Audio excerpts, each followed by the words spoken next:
The digital world moves fast, but real growth comes from real conversations. This is eCoffee with Experts, where marketers and founders share what's actually working in SEO, AI, and digital growth. Grab your coffee and fuel your mind as we chat with top minds about their wins, struggles, and lessons you won't find in a blog post. Brought to you by Digital Web Solutions, we bring real talk to help you grow your business, one episode at a time. Let's get started.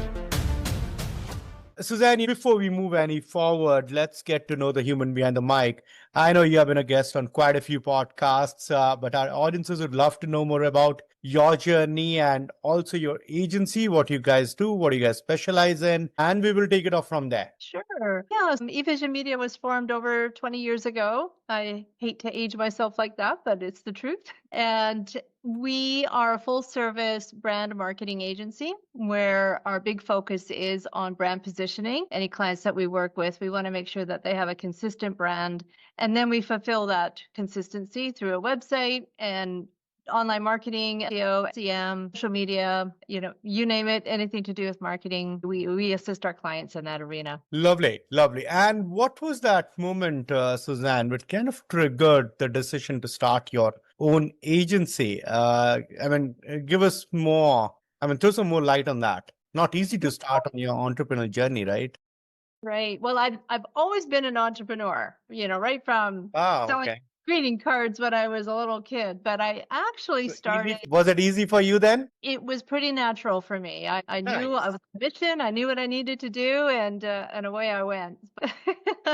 Yeah, that was a long time ago. eVision Media actually started by accident. I was actually in school earning my business degree in computer information systems, and I had every intention of becoming a CIO in the corporate world once I graduated. And but while I was in school studying, I kept being asked by women entrepreneurs and people that I met that they wanted me to build them a website. So I said, okay, sure. This was over 20 years ago, back when websites were quite new, back when websites were built using raw HTML and CSS was just barely coming on the scene. And we were all trying to figure out how to do CSS. For any agency owners out there who can feel my pain, sorry to take you back that far. But yeah, I just helped them get online. And, this is all pretty new for them. They didn't know what this wild, wild west was all about. But by the time I graduated, I ended up having a full roster of clients. And so I suddenly realized that I was my own CIO and every other C-suite executive that has to do with a business. And so I realized that I didn't need to go into the corporate world. I just formally created eVision Media and ran with that. Lovely, lovely. Quite a journey. Talking about journey, when you start an agency, right? When you start your own business, finding your first few clients, your journey has been a bit different. By the time you came out of college, you had a pool of clients, but getting those first clients, initially, and also ensuring that the deliverables are in place, it has its own challenges, right? And so talk us through when you had your full-fledged business, kind of in full swing, getting those first clients, ensuring that the deliverables are in place, creating the support functions for that matter, like finance, hiring team members and stuff. How difficult was it? What were the challenges? How did you overcome them? Well, yeah. So when I started, I was a one-woman show. I did everything. And I quit. The more clients that I started working with, the more I realized where my strengths were and where my weaknesses were. And so quite quickly, programming was getting way out of my realm. It was escalating at such a rapid pace that I couldn't keep up. And so my first hire was a programmer, and he actually was a student at the local university. And it was a godsend. I was just so grateful that I found him, and he stayed with us for several years. And he really helped escalate our ability to provide even better websites. And then my next hire was graphic design. So I just kept replacing my weakness. And so now I'm at the point where my strength is brand positioning. I know how to position a brand inside and out, and I delegate everything else from the copywriting to the website design and development, social media, all that kind of stuff. I have experts on my team because those are their strengths. So I wouldn't say there was any challenge other than finding people to bring onto my team who actually were experts. Because as you may know, when we put out a call for resumes, we get a lot of resumes and a lot of people who think they know what they do well. And just a quick conversation and you realize they don't know anything, at least to the level where I needed them to be. So that would be the biggest challenge, is finding the right fit for our team. And then, 22 years now, right? You've grown the team. You'd have interviewed a lot of candidates. What is that thing, that you look for in a candidate to kind of say, you know what, this is my guy? What is that thing that you look for? Well, if I had that golden ticket nailed down, I'd be a happy person. But, we have to resonate. I have very strong value system, trust and honesty, integrity. Those are my core foundational systems. And so if my gut instinct, and I hate to say it, but I really do rely on my gut instinct a lot. If there's a niggling there, something's telling me something's off, then they're not the right person. So skill obviously is important, but sometimes I don't get a chance to witness their skill set until they are actually working for us and involved in the actual work that we do. But they need to resonate and be a team member, be a part of our team, and they understand my mission and my values, and they're on board. That's kind of the biggest part. So a lot of that conversation is around that. Lovely. Now, you specialize in brand positioning yourself, right? So as per you, how has it changed in this AI-powered world? What has its impact on brand positioning overall? That is a loaded question because it has a lot of benefits, but it's also destroying a lot of brands. And that's why I'm on a mission to stand on my soapbox and urge people to use AI as a tool, just like you would use a calculator to help you calculate something, just like you would use a hammer to help build a house. You need to use it as a tool and not as a replacement. And I see so many people using it as a replacement, and they're copying and pasting absolute garbage. And it's so obvious that it's AI. It's so obvious that it's mechanical. There's no human brandness to it. There's no story to it. And all these, icons and just so many telltale signs. And it's really destroying the credibility of their brand when they just blindly copy and paste. So to use AI properly, you really need to understand not only your expertise, but understand what AI needs from you in order to give you what you need to help streamline and enhance your offerings or whatever it is that you're using it for. Talking about brand positioning, Suzanne, you must be interacting with a lot of businesses on discovery calls, or before they get onboarded or during the process as well, right? Not every discussion becomes a client, right? So, what are the common mistakes that you see, especially small business owners making over and over again, while kind of positioning the brand, putting that message out to the target audience? Well, the biggest one is that they don't understand their brand position to begin with. And I find I tend to work a lot with solo entrepreneurs, micro business owners, small business owners, even nonprofits. And a lot of them think that branding is for the big corporate giants. They think it's an expensive venture. They think that they can't afford to have branding done. So what they do is they come up with their pretty colors and go into Canva. Oh, that's cute. And come up with their own logo.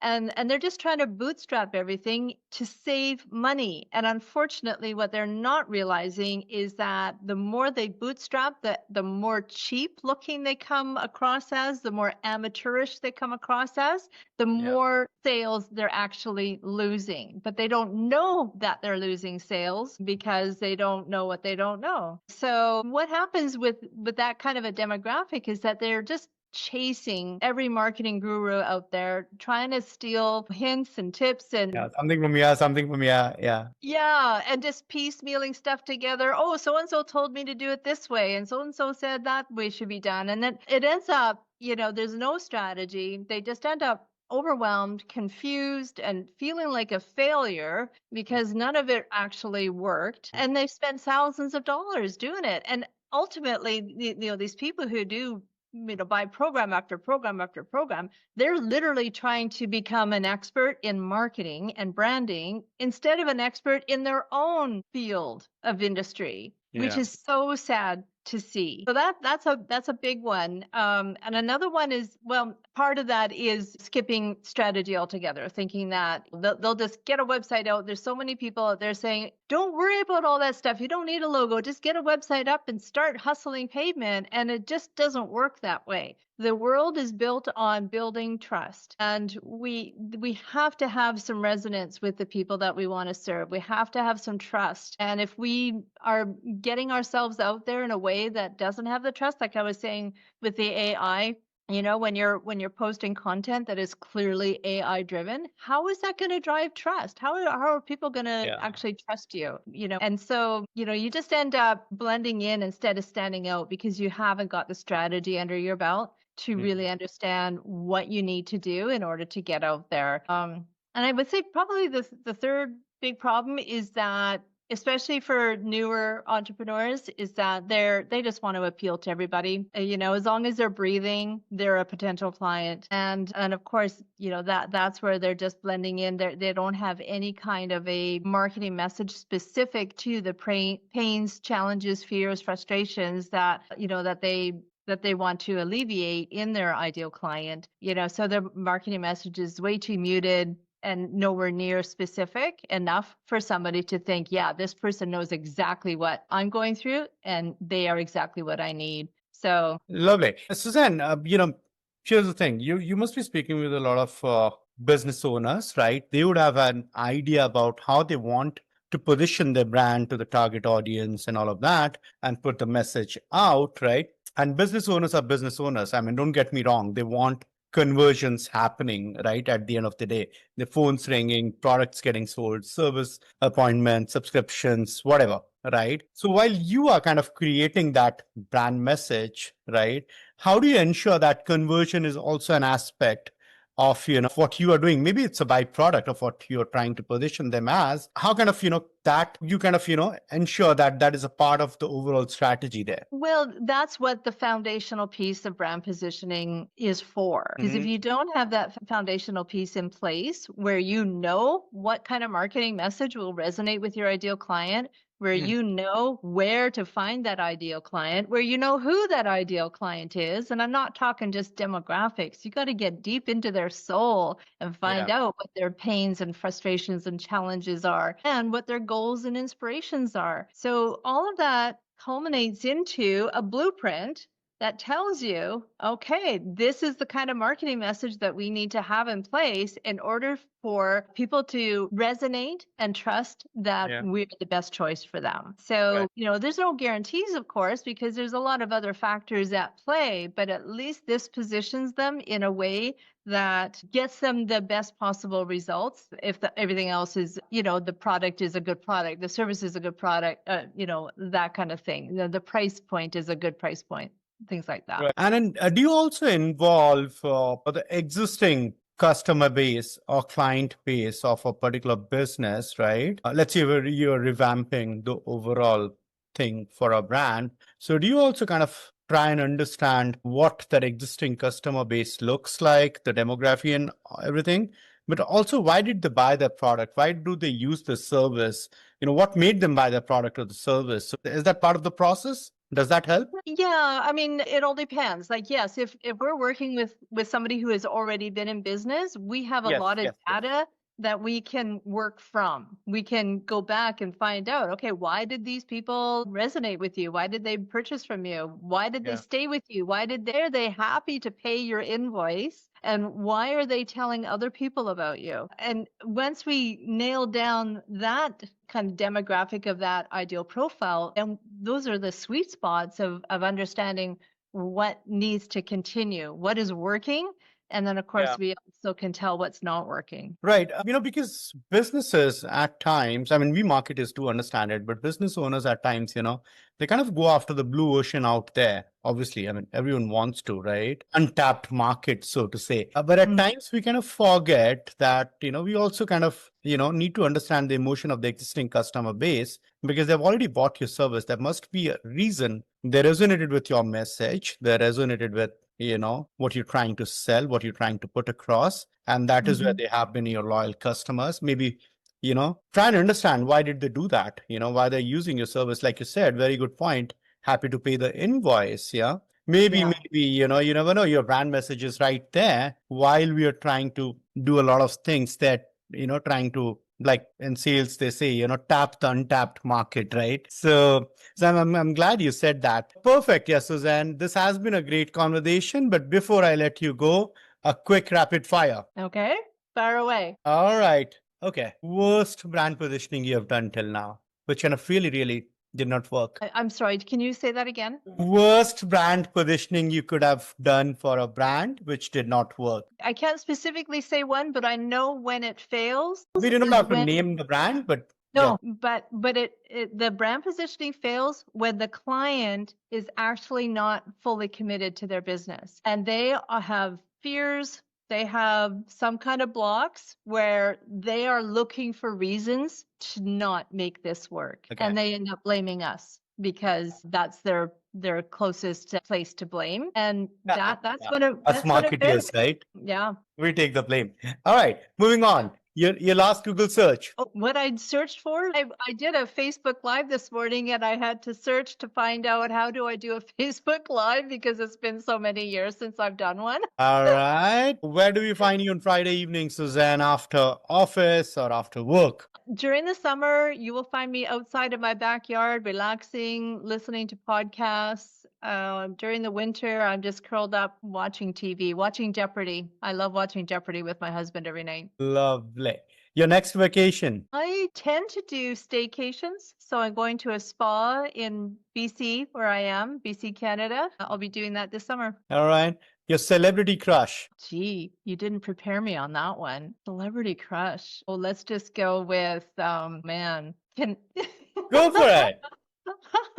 How about let's just do Brad Pitt? I don't know. I would have to prepare on that one. I'm sorry. Come on. I'll go with George Clooney instead. All right. Okay. Okay, the last one will not really any further. What did you do with the first paycheck, Suzanne? First paycheck of your life? Of my life, not of eVision Media. No, because eVision would have gotten you a pretty handsome check. Yeah. So let's Well, go actually, back. there's a story behind that. We were quite broke when I started eVision Media. I went to school to live off of those student loans because we were victims of identity theft and lost everything and rebuilt from there. But my first check would be when I was a teenager. I picked berries during the summer and I bought myself a 10-speed bike. Lovely.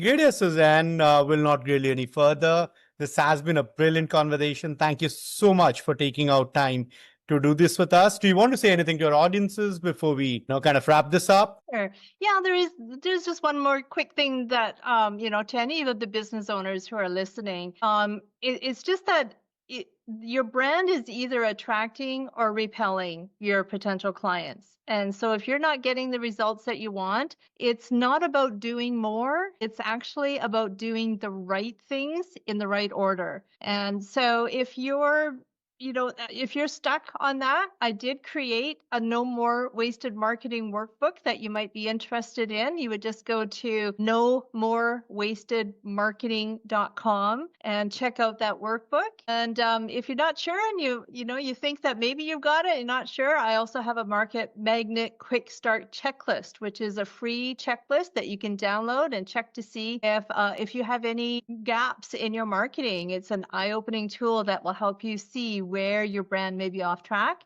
and how to start fixing it. And that link is www.marketmagnetchecklist.com. Lovely, Suzanne. Thank you so much for being so graceful. And this, has been a really insightful session. For audiences, if they want to reach out to you, how would they do that? They can probably the fastest way is just to go to my main website, which is evisionmedia.ca. And down below are all of the social media links where you can find me. Okay, perfect. Yeah. Thank you, Suzanne. Very welcome. Cheers.